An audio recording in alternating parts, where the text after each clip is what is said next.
Hey, I'm Matt from Beep Beep Auto School, home of RushRoadTestNY.com. So you're about to take your road test. While the details can seem overwhelming, here are some important tips that can help you pass. The test runs between 5 and 10 minutes and is based on a point system. For every mistake made, the examiner will deduct between 5 and 15 points depending on the severity. You can have up to 30 points deducted and still pass your test. So never give up mid-test. If you have 35 points deducted, you failed the test. Besides the point system, there are some mess ups which will result in immediate failure. For example, going over the speed limit, entering the wrong lane of traffic, rolling through a stop sign, or anything deemed dangerous, which will result in immediate failure.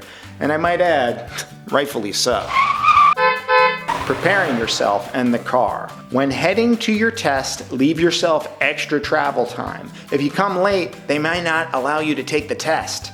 Many test sites even expect you to arrive up to 15 minutes prior to your scheduled test. If there is inclement weather, the DMV will post changes to your road test appointment on their site, dmv.ny.gov. A link to the page can be found below. Be sure to check the site before leaving for your test. The DMV does not supply a car for your test, so make sure you have one available and that you are accompanied by a licensed driver over the age of 18. The car used for the test should be in good working order. Make sure there are no cracks in the windshield or broken tail lights. Be courteous and make sure the front of the car is completely clean and cleared out of used tissues and empty soda cans. There are no bathrooms at many test sites, so be sure to take care of your needs before heading out. You have arrived at your destination. Arriving at the test. When your GPS tells you that you've arrived at your destination, look for a line of cars waiting. There are no buildings at the test site. Often there are driving school cars waiting in line. These can be identified by the signs on their roofs. This might help you spot the road test lineup. For an exact address of your test location and a street view, please click on the link below. While waiting in line at the test site, be sure to stay close to your car and just out of the way. Do not stand on the road in a test area. This could result in other students failing their test. Have the accompanying driver sit in the driver's seat until the examiner comes to the car and have all your paperwork ready and laid out on the dashboard, including your permit, 5-hour certificate or driver's ed certificate, Form MV-262 if you're under 18 years old, and the license and registration of the accompanying driver. For non-US citizens, be sure to check the date of your visa printed on your permit. If your visa expired, you will not be able to take the road test even if your permit is still valid. If you are taking the test with a driving school or driving instructor, no monetary transactions should be conducted at the test site. At some locations, a supervisor will stop by each waiting car to review the paperwork. At other locations, an examiner will enter your car when it's your turn to take the test and review your paperwork. Always remember to be polite to all DMV employees. Be sure to say good morning or good afternoon with a smile and thank them at the end of the test. Leaving the curb. When starting your road test, make sure to fasten your seatbelt. Before pulling out, be sure you can see the bottom of the bumper of the car in front of you. If you can't, then back up. When told to pull out, activate your left turn signal, shift the car into drive, and turn the wheel to the left. Now, check your mirrors and blind spot to make sure there are no cars for a city block and a half, and only then proceed to enter traffic. The examiner will give you verbal directions when to turn, stop, and park. Listen carefully and obey. If no direction is given, then just drive straight. Lane position and general driving guidelines. All road tests will have some two-way streets without double yellow lines. For those who are used to city driving, look out for those streets and remember to stay on the right side. Many of these streets will have a stop line which ends in the center of the street. You can treat the end of the stop line as an imaginary double yellow line and be sure to stay within that area. The correct speed limit for most streets on the road test is between 25 and 30 miles an hour. Best is to stay 3 to 4 miles an hour under the speed limit. Look out for posted speed limits around bends and near schools, which could have speed limits as low as 10 miles an hour. Traveling too slow is also a common cause for failure. Pedestrians can cause serious challenges on a test. If a pedestrian is walking alongside the street, treat them like a double parked car. Put your signals on, look over your shoulder to make sure there is no oncoming traffic, and go around the pedestrian. If a pedestrian is crossing the street, slow down and allow them to cross, and be careful never to roll too close to a person. Changing lanes and turning. When instructed to change lanes, make sure to maintain your current speed. Put on your turn signal, check your mirrors and blind spot over your shoulder, and when it is safe to do so, change lanes. When on a multi-lane road, the examiner might ask you to make the next left while you're in the right lane. You're expected to move over to the left lane without being prompted, and if there is a designated turning lane, you should enter it without a prompt from the examiner. You do not have the right of way. Pull up to the middle of the intersection with the wheels straight, and when there is no oncoming traffic or pedestrians in your path, you may turn. Be sure to square off the turn to avoid opposing traffic.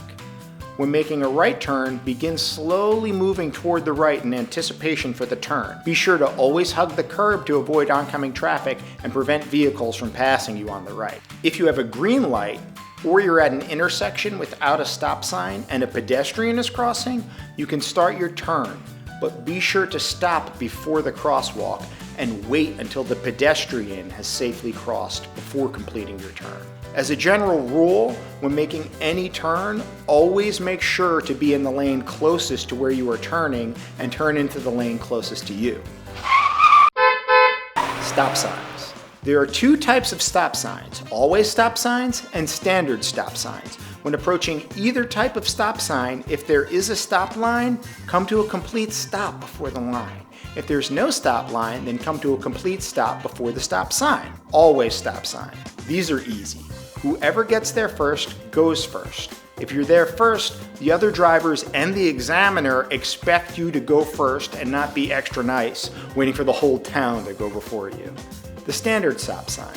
After coming to a full stop, look both ways before you start rolling. If there are no cars on the cross street, lean forward and start rolling ever so slowly while turning your head left and right until you can see that there are no cars for a full city block in either direction, and then you can proceed.